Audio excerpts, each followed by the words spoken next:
চতুর্থ শ্রেণীর গণিত বইয়ের আজকের ভিডিওতে আমরা আলোচনা করব 7 পৃষ্ঠা নিয়ে। তো 7 পৃষ্ঠায় দেখো এখানে আছে কি কমা এর ব্যবহার।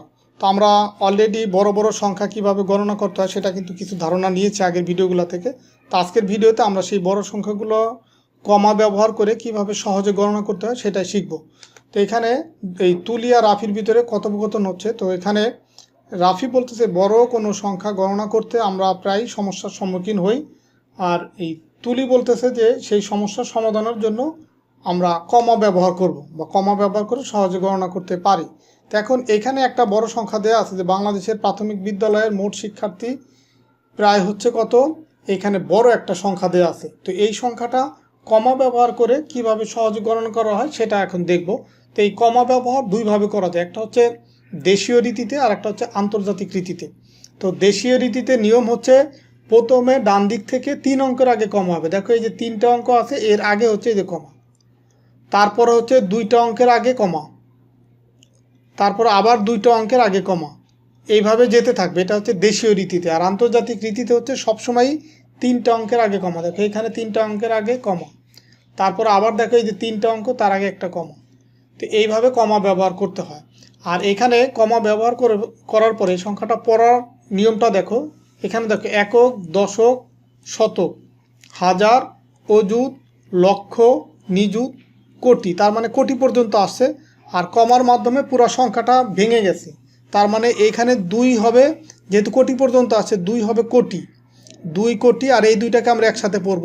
কোটির পরে হয় লক্ষ, 2 কোটি 10 লক্ষ, তারপর হবে হাজার 46,000। এখানে শতকের ঘর যেহেতু শূন্য তার মানে 91।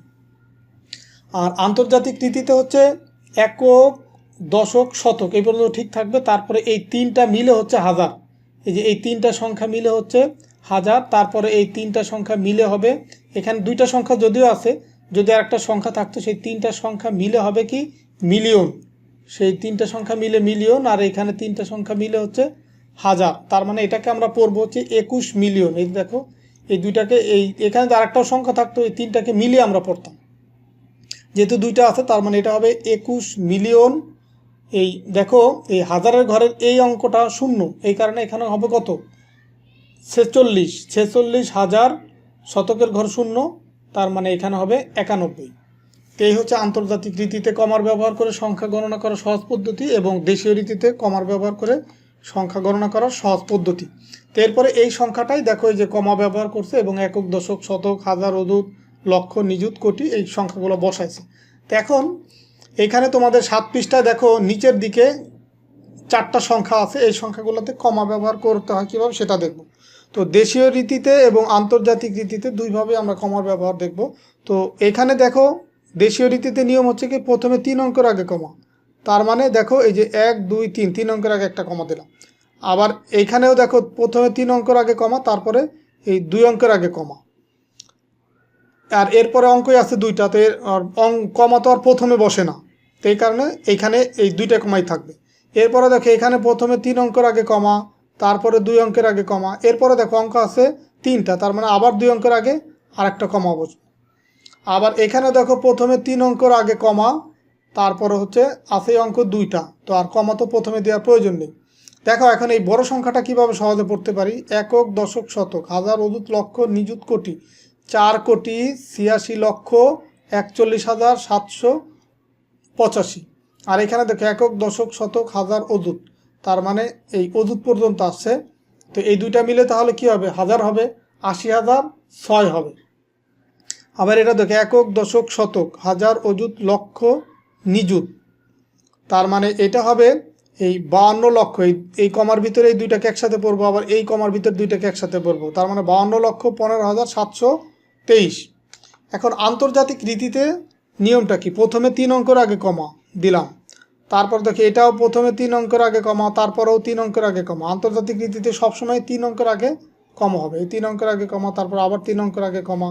এখানেও দেখো 3 অঙ্কের আগে কমা, তারপরেও দেখো অঙ্ক আছে 2টা, তো আর কমার প্রয়োজন নেই। তো এখন দেখো একক, দশক, শতক, হাজার, তো হাজারের ঘরে যেহেতু একটা অঙ্ক আছে তার মানে আন্তর্জাতিক রীতিতেও এটা পড়তে হবে 3,206। আর এটা হচ্ছে একক, দশক, শতক, হাজারের ঘরে আছে 3টা অঙ্ক, আর এটা আছে মিলিয়নের ঘরে আছে একটা অঙ্ক, তার মানে 5,215,000। 5,215,723, এটা আন্তর্জাতিক রীতিতে যদি পড়তে হয় এভাবে পড়বো।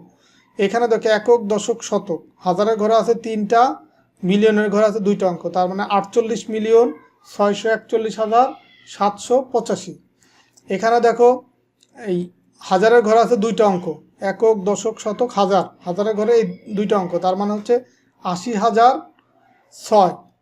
তো এইভাবে করেই পড়তে হয়। তো দেখো আমরা এই সংখ্যাগুলো যখন পড়তে পড়তে এই আন্তর্জাতিক রীতিতে বিলিয়ন পর্যন্ত যদি পাই, তার মানে বিলিয়নের পরের কমার ভিতরে হবে মিলিয়ন, মিলিয়নের পরের কমার ভিতরে হবে কি হাজার, তারপরে হচ্ছে শতক আর দশক, একক, এইভাবে একসাথে পড়ব। আবার দেশীয় রীতিতে যদি আমরা কোটি পর্যন্ত পাই, কোটির পরে অবশ্যই লক্ষ হবে, মানে কোটি প্রথমটা কোটি হবে, তারপরের কমার ভিতরে যে অঙ্কগুলো থাকবে সেটাকে লক্ষ, তারপরে হাজার, তার বাকিগুলা শতক, দশক, একক, এভাবে পড়তে হবে। আর যদি কোনো অঙ্ক কোটি পর্যন্ত না যায়, লক্ষ থেকে শুরু হয়, তার মানে সেটা তো কোটির সুযোগ নাই, এই লক্ষ থেকেই শুরু হবে, লক্ষ, তারপরে হবে হাজার, এইভাবে। বা এখানে যদি বিলিয়ন পর্যন্ত না যায়, যেমন এখানে দেখো মিলিয়ন পর্যন্ত এসে থেমে গেছে, তার মানে মিলিয়ন, মিলিয়নের পরে হাজার হবে। দেখো এই যে 48,641,785। তো এইভাবেই তোমার এই কমার ব্যবহার করে আমরা বড় বড় সংখ্যাকে খুব সহজে গণনা করতে পারি। তো ঠিক আছে, সবাই ভালো থাকো, সুস্থ থাকো, কথা হবে পরবর্তী ভিডিওতে। আর পরবর্তী ভিডিওতে আমরা 8 নম্বর পৃষ্ঠা নিয়ে আলোচনা করব। আল্লাহ হাফেজ।